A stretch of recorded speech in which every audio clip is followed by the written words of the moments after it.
Hey guys, and welcome back to my channel. So today, we're gonna talk about this. We're gonna talk about it because I have an actual copy of it.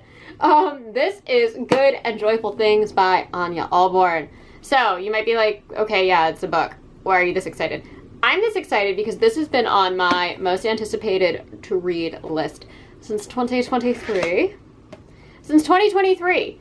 Because this came out in 2024, but it was released through Suntop Press, which is this like beautiful independent publication company that creates these gorgeous different versions of books with custom illustrations and hardbound, like just the most beautiful editions. However, they're expensive. And this was exclusively released in 2024 as the Suntop Press edition. So it was like well over $100 to get a book I'd never read before. And so I was like, I'm not going to do it. I'm not going to pay that much money, even though I love Ania Ahlborn. I think some of the editions were like $300 or like $500 too. There was like the 100 and then I think 300 and 500. That's kind of how Suntop Press works. Cool company, cool concept. But a lot of times they do like reprintings of books people already know. So like if it's one of your favorite books ever and you want to have this beautiful custom limited edition version of it, I understand paying that price point. But to go in blind and buy something that you've never read before, that to me was not in my budget. But in January, with basically little to no announcement, this book was released in a paperback form. So I had to order it off Amazon, which sucks, but I haven't seen it anywhere in like any actual physical bookstore. But I bought it and I'm so excited. I read it. I know it's got a lot of mixed reviews. It's got like a 3.49 on Goodreads, which I mean, it's Ania Ahlborn, so that kind of sent a shiver down my spine, and not in a good way. And then Monty Reads on Instagram reviewed it, and he was underwhelmed with it. So normally, I don't like reading book reviews of books I'm planning on reading before I actually read the book, but I do love Monty over there on Instagram, and he's actually how I found out that this was released. So when I saw him holding like a paperback copy of the book in his review, I was like, oh my god, what is this? It's here. So that's actually the only reason I read it. But he wasn't that big of a fan either. So I went into this being like, no, I need this to impress me because I love Ania Ahlborn. Brother is one of my favorite books, and I'm reading Hush My Darling right now by Lee Kenny, which is giving me so many Brother vibes. That book, I got it in a recent Nightworms package. I'm going to be doing a whole review on it really, really soon. Oh my goodness. Oh my goodness. We'll talk about that later though. So yeah, so Brother, again, one of my favorite books. Ania Ahlborn, go-to author, grab her. I know I'm talking way too much about the background of wanting to read this book, but I think it's important because I have to preface that going into this review. Because one of the things that I love about Ania Ahlborn is how almost everything, actually I think everything she has written, is about familial horror. And when I say familial horror, I mean it is horror that is pulled through, whether it be supernatural or circumstantial, but pulled through by testing the loyalties and boundaries of the family unit and the family connections. This is the story about a very, very, very dysfunctional family, and I don't know if I would consider this a horror story. In fact, I don't think I would. And I think that might be why a lot of people aren't loving this one. So I'm going to read the back of the book, and then we're really going to do a deep dive into this. Simone and Elliot Evans have it all. A comfortable life, a house on a quiet street, and 2 sweet daughters. But their marriage is far from happy, especially now. While Elliot spends all day at work, postpartum depression presses down hard on Simone's shoulders. Baby Lizzie is colicky and often sick. 5-year-old Aster is a handful, not at all as good as a helper as Simone had hoped. The more time Simone spends home alone with the girls, the more she's convinced that Elliot's interest in his family is waning. He's pining for his ex, Leighton Prescott, a woman who mysteriously disappeared from their small New Hampshire town years before, leaving her and Elliot's then newborn daughter, Aster, behind. When Simone confronts Elliot in search of the truth, he reminds her that this isn't the first time she's accused him of being unfaithful, and it isn't the first time her assumption has been wrong. But when Simone spots Leighton at the grocery store in their tiny hometown, she has her proof. Leighton Prescott is back, and despite what Elliot says, Simone knows Leighton will stop at nothing to destroy the life she's built with Elliot, piece by precious piece. Terrified of losing her family, Simone puts Elliot to the ultimate test. He's left with one chance to save the marriage he vowed to preserve. But rather than rekindling the love he and Simone once shared, he instead uncovers an unfathomable truth about the woman he calls his wife, a woman that, as it turns out, he doesn't know at all. Alrighty, Why do I not think this is horror?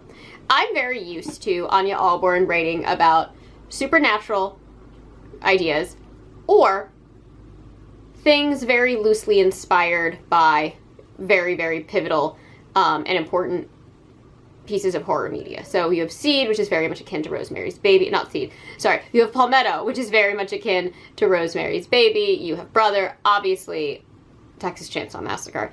And a lot of other stories as well, such as Dark Across the Bay, which you can kind of look at as a break-in horror story that makes me never want to stay in an Airbnb ever again. The Devil Crept In, which is all about demons, basically. You have Within These Walls, her cult horror story, but also like sort of a ghost story. But a lot of, and then If You See Her, also a ghost story. You have a lot of supernatural horror that comes from Ania Ahlborn, and if it's not supernatural horror, it is situational horror, where the acts feel very, very horrific. This, to me, has what I would consider kind of horrific events, especially towards the end, but for the most part, is just a psychological thriller. We're in the mind of a woman suffering from severe postpartum depression who is not altogether there to begin with. There's a lot of stuff in her past that deeply haunts her and kind of builds upon the psychosis that she's suffering, especially with her postpartum depression, which I think does put her in. And so I think that's why a lot of people didn't like this, because I would say that apart from like the opening scene and then maybe the last like 40 or so pages where you get like the big reveal of everything that's happening, not a lot of horror going on. A lot of suspense, a lot of thrilling, interesting, mysterious, who are these people around here moments going on. But at the end of the day, this is a snapshot into the lives of some pretty messed up individuals. And when I say individuals, I mean basically every character in this book sucks. And it's not that they're bad characters to read about. In fact, what I liked about this book was how much I wanted to read about these characters. But Simone is crazy. She's a stalker. She's psycho. She's also at her wit's end. She's also the mother of a newborn, a mother of a toddler, and basically, because her husband is never there, acting like a single mom. So you have all of that as one character. And then you have this like, what I would call like the deadbeat dad with a heart of gold, where like his heart is in the right place, but he can't man up enough to ever hold himself accountable and take responsibility when it's needed. And I feel like that kind of is his character arc, is like, from the beginning, he's a nice guy, but he's not a good person. And the way he treats Simone and the way he treats Leighton on the surface doesn't seem that bad, but at the core root of it is. And this is a story from him, when we're talking just about Elliot, of him kind of reconciling with the fact that he puts on this persona of being a good person, but he's not. And that to me made him actually the most interesting character here. And then you have our side characters. You have Etta, you have Leighton, and you have Elliot's best friend, who I think is named Henry. All these kind of tangential forces that kind of perpetuate why Elliot and Simone are the way that they are. Etta is a very selfish individual, and her selfishness, I think, contributes to the toxicity of Simone. But also her biases against men, I think, make it so that she can never push Elliot to be a better person or to, like, wake the F up and see what he's doing to other people. Leighton is pretty much an awful person from the perspective that we see her from, which really is almost exclusively Etta's, Elliot's, and Simone, and she doesn't really treat any of those people well. So we only see that part of her, but we don't really see a good part of Leighton. However, what this book asks is Leighton that bad? And I like that angle for this. I think that's a good question to be asking the reader. And then, of course, we have Henry, who is just kind of like the goofy best friend / voice of reason for Elliot, but also isn't a strong enough friend or voice of reason to really ever push him also in the direction that he needs to go. So we just have this, like, crew of not super great people who kind of shirk on their responsibilities constantly, waddling through life with one of them on the edge of a psychotic breakdown. On like the edge of a nervous breakdown. And that is this story. And yes, it unravels and unfolds into this crazy mystery, and there's murder and deceit and Facebook messaging. And it gets really, really crazy, and it has a really, really well done climax, I think.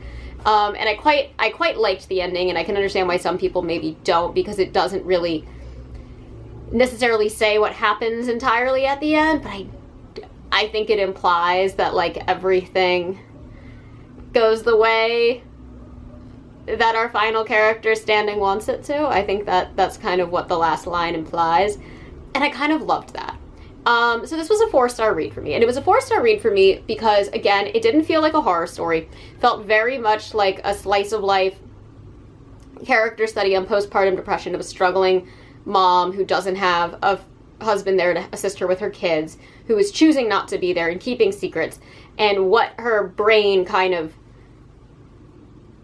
implies and infers from his absence, and leading again to her psychotic break. And I think why this works too is because Elliot and Simone and Leighton and Etta and Henry, if you peel all of the extremes back from the climax at the end and what these characters are actually capable of, you can see that all of these people do exist in some microcosm in reality. And I think that was also what made this book really, really interesting for me.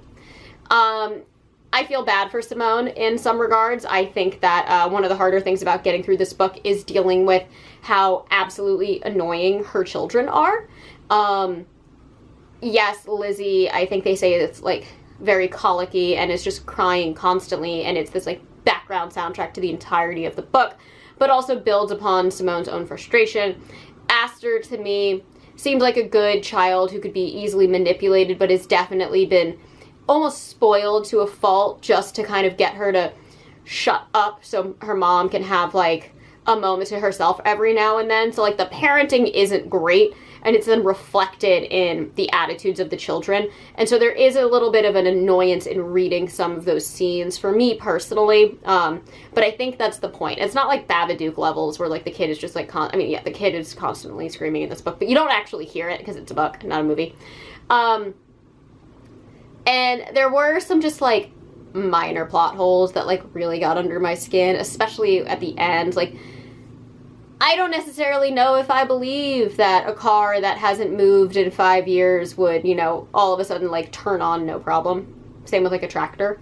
I don't really believe that like people wouldn't notice certain things that happen between like Elliot and Simone and like their actions and behaviors.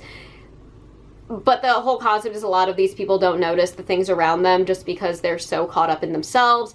And I do think that Ania Ahlborn does a really, really, really good job of solidifying that.